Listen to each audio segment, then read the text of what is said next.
So I just wanted to go on a little mini rant. So right now, my biggest obsession, of course, is Percy Jackson. Like, I'm super into it. I'm obsessed. I might even have an obsession problem. Like, how like that thing when people get obsessed with stuff. Okay, I digress. I'm obsessed. Okay, so I just reread Titan's Curse. I found it inside my stuff in my bookshelf, and I was like,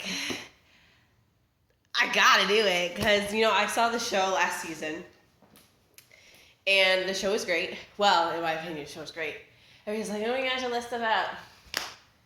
It's fine. It's a TV show. It's not gonna have everything in it. So I'm standing up too because I'm like so excited. So anyway, this has been like I have dreams about this. Like I am like obsessing about this. I know I need to calm down, and I will as soon as the season's over, I think. But yeah. So yes, I have reread Titan's Curse, and I'm really excited to see what they do with the show because like the Great Streaks are gonna be cool. But like other stuff about them attacking camp, like in the second season, I think they already attacked camp. So I don't know what they're gonna do with that. I saw some clips and stuff about like them at a place and they're like shouting about Nico. And Nico's running. Why is Nico running? Where is Nico going? Where is he going? But yeah. I'm super excited. This is more like cause now that I'm on camera, I don't know what to say. This is more like I've been wanting to rant about like everything for so long. So I'm gonna start my rant. I know it seems like I already started my rant, but I'm gonna start my rant now. Starting the rant with the show. Actually, let's start with the biggest thing ever is Percabeth. Let's start with Percabeth. First of all, like the show is crazy. The Percabeth is Percabething in the show. Like it's insane. In the book, Aphrodite shows up? What? And it's like, Percy, like, you can't let her go. And he's like, I don't want to let her go. Like, I just like, what? What? What are you? Aphrodite's getting involved with your life? That's love. Forget Rachel Elizabeth there. I just got introduced to her in the book. And, she's cool. Can see through the mist. Like, that's cool. Whatever, I guess. I don't know. I'm sorry. I'm just so into Percabeth. Which brings me to this show. Okay, first season. It was all like cutesy. Like, for example, when she put the necklace on him, she was like looking into his soul, like, Percy, be okay? And like other scenes, she was like, I don't know, the way they talk to each other, it's just like, and she was like, he is not like that. Like, she was standing up for your boy. Like, she was ride or die for him. He's a good guy. Hephaestus let him out of this chair. Whatever, okay? Yeah. So it was like kind of Percabeth thing, but it was also like they're like becoming friends. They're not like together. Like they don't really have like a lot of feelings for each other because they're just trying to get, like starting to get to know each other. They go save the world over the course of a week, become besties, whatever, and they're super close and yada yada. First he's like, I thought we could never be friends, and then at the end he's like, we're besties. So they're besties at the end of the first season. Second season starts and it's just like, we used to be best buddies. But now we're not. No, it's not even that they're not best buddies. It's just that they haven't spoken to each other. And like, that thing where like you haven't seen a friend in a long time and you're like, we gotta fall back into the rhythm of things. Like instead of just like, whatever. So, yes. So that's how it is.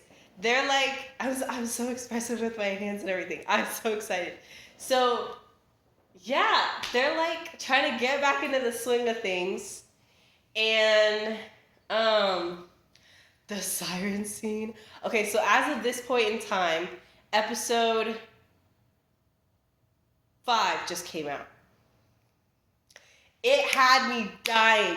That scene where it was like, wait, what did it say? It was like, he was like, wait, who did he say? Who was he talking about? He said Grover. He said somebody died. Who died?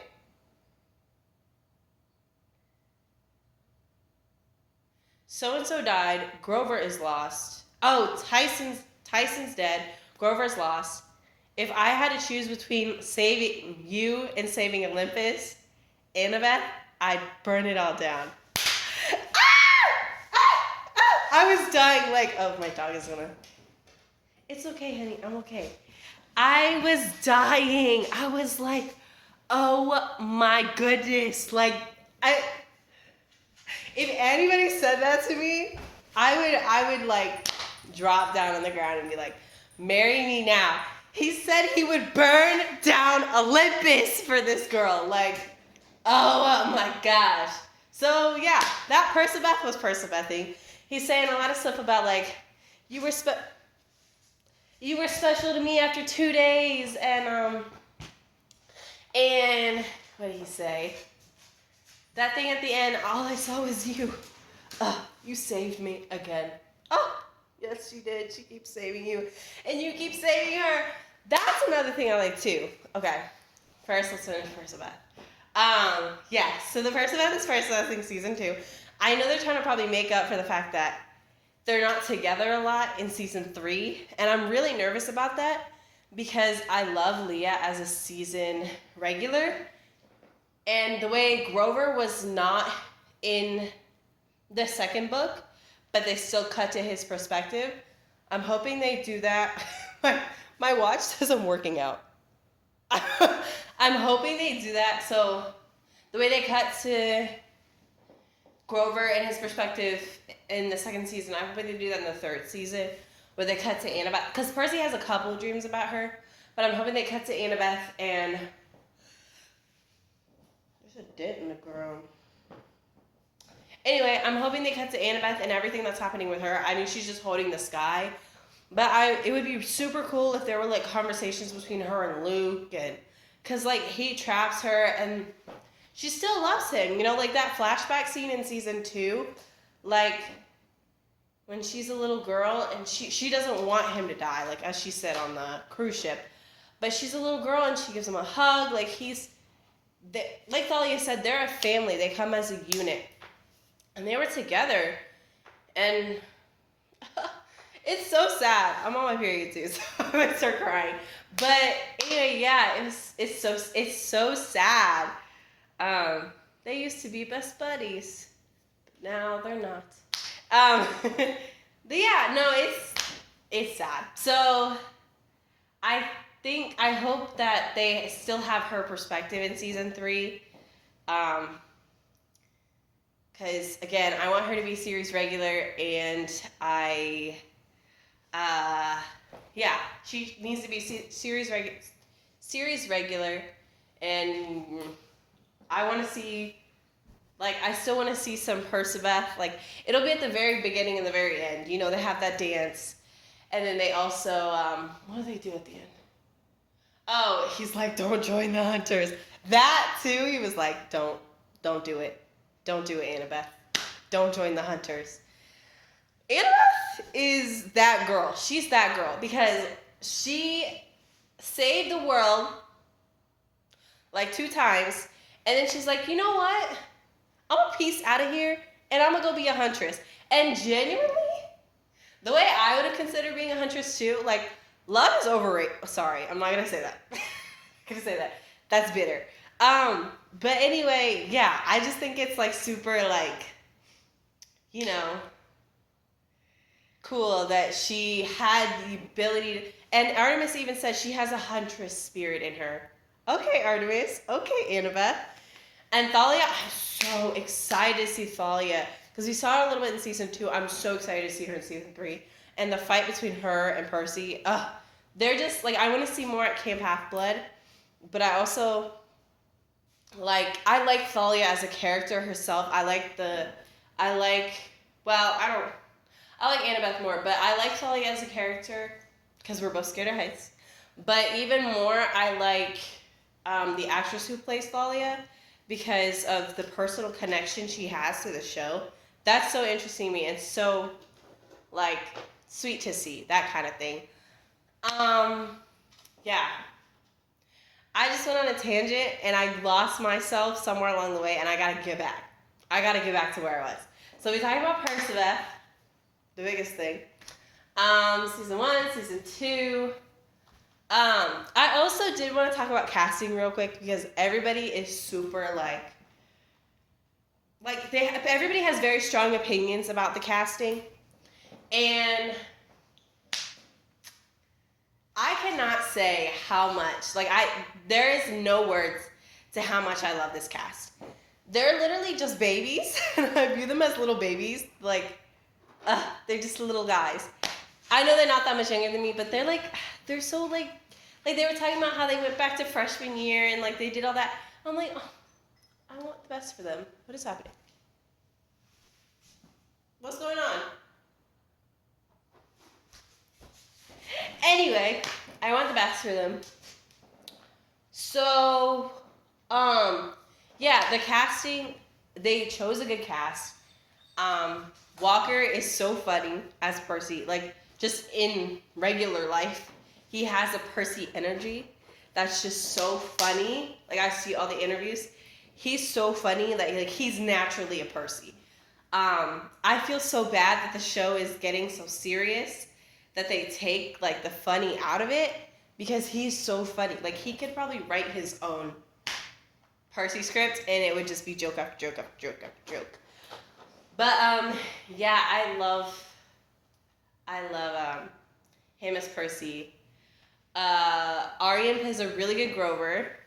He's the mature one of the group, which makes sense because he's 24 in the first book, and the rest of them are 12. So it's I don't know. But I love how in the third book he's all soft and sensitive. He's so sad.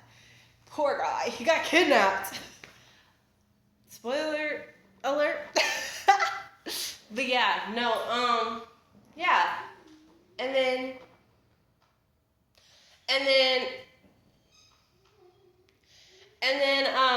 okay, so wait, where was I? Sorry, my dog is doing the most as a dog. Oh, he's got a new toy. Okay, I need to stay on track. Leah Savay Jeffries. I love her. Her being cast as Annabeth healed my inner child. And everybody's like, oh my gosh, she should be blonde and she should have these eyes. Listen. And okay, wait. I read somewhere that somebody was like, I loved that Annabeth in the book broke the blonde stereotype that blondes are dumb. An even deeper stereotype is, wait, I'm about to get into something so deep and whatever, is the idea that black people are dumb. And that is rooted deep within history.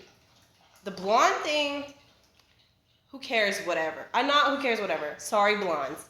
But there's so much more history with black people being viewed as stupid as opposed to blondes being viewed as stupid. And I think it was just great to show that this young black girl is wise and smart. Even in the show, she shows up, she shows that she is wise and smart. It's not just said, it's shown in her action, in all her actions, time after time after time. And I just love the way she portrays her, the way she carries her. I just I have nothing but praises for her. I just think the casting was so excellent because no offense to Uncle Rick, but going back to when I was a kid, when I was 12 years old reading these books, I always pictured them as white because they're all described as white, and so I never thought that the character could look like me. And I know that's so sad, but I thought the character would always be blonde and the guy would always be dark hair, blue eyes, and yada yada. It would always be this kind of person, and even not just in this book, but in most of the books I read. And so when I wrote stories, which I love to write, all my characters were blonde too, because that's all I knew in literature was white characters. And yeah, and like on TV, like Disney Channel had some diversity. Well, okay, I will say this. There was a lot of diverse black shows in the 90s that were really nice to watch, but a lot of what was promoted on TV in the two like in 2010-ish, which was the time I was 12, was like white television. Like this is so stupid. But we watched stuff like Good Luck Charlie, Phineas and Ferb, Lab Rats, like all the stuff with all white characters. And like there were black characters, but they weren't the main focus. And they didn't have any one main character energy or any like defining aspirations, like things we can aspire to be. Like I remember Ivy from Good Luck Charlie, like she was just, I don't know, sassy, I guess. And that was a common like trope of like, I mean, yeah, that was a common trope of like, this is how black people are and this is your attribute. But it was never like superheroes, yada yada yada yada. Like even Avengers, which I loved as a kid, still love. There were no black Avengers, especially no black female Avengers. And I just feel like Percy Jackson is the kind of action and excitement that Avengers and Marvel brings, but in like a first written form, which I love, and to a man, I don't know. I just like the way I love the way it's written. I love the way it's portrayed in the show. And so I greatly appreciate that we have somebody who can represent us in a show. Like, I just think that's so incredible. And like I said, my inner child is just being healed every single time I see the show because of how she is portrayed. And I love that younger girls can look up to her. She's 16. Like, younger girls can look up to her and just be like, wow, this is somebody I can be. I can be a demigod. Because, like, in that kind of universe, like, I never would have thought that I could be one of the characters, you know? Yeah. Even Dior, Charlie, Aryan, all those characters are not, like, pale. You know, they're not, like, your typical average, like, characters, especially the ones you see in the book. Like, they're described, like, Annabeth's blonde, Luke's blonde, Percy has blue eyes, like, this kind of stuff that are typically white traits. Percy still has blue eyes, and he is still white, but they're not attributed to all the other characters, too. I don't know what Clarice was, but she definitely wasn't, like, her in the show is so much more, like, she's so much more diverse in the show than she is in the book, is what I feel like, at least according to the descriptors. So, yeah, I just like what they did to the cast. It's not like they were trying to, like, black it up or, like, diversify it, whatever. Like, I can still see in each character, or in each actor, their character. Walker definitely acts like Percy. Aryan has a wise, like, kind of emotional intelligence that, like, fits Grover.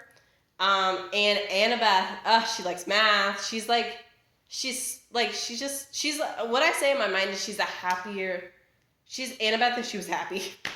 She's Annabeth if her brother didn't betray her and her sister didn't die and her dad and her stepmom didn't, like, I don't know, ruin her life. Like, she's like a good, Annabeth if she was happier. Annabeth in an alternate universe where she could laugh. Annabeth doesn't laugh. I just realized that reading the book. Like, I reread the second book each time a new episode comes out to see, like, okay, what are the changes? And Annabeth doesn't catch a break. She's, like, sad all the time. There is not a scene, like, maybe there are, like, I don't know, 2 minutes when she's smiling, but typically Annabeth does not smile. She cries. Like, the siren scene in the book, she's sobbing. Maybe it's just because I'm just thinking about the siren scene in the book, but she's crying. Like, she's sobbing. Anyway, I digress. I'm still moving around, dude. My watch still says I'm exercising. So good for me. Um, yeah.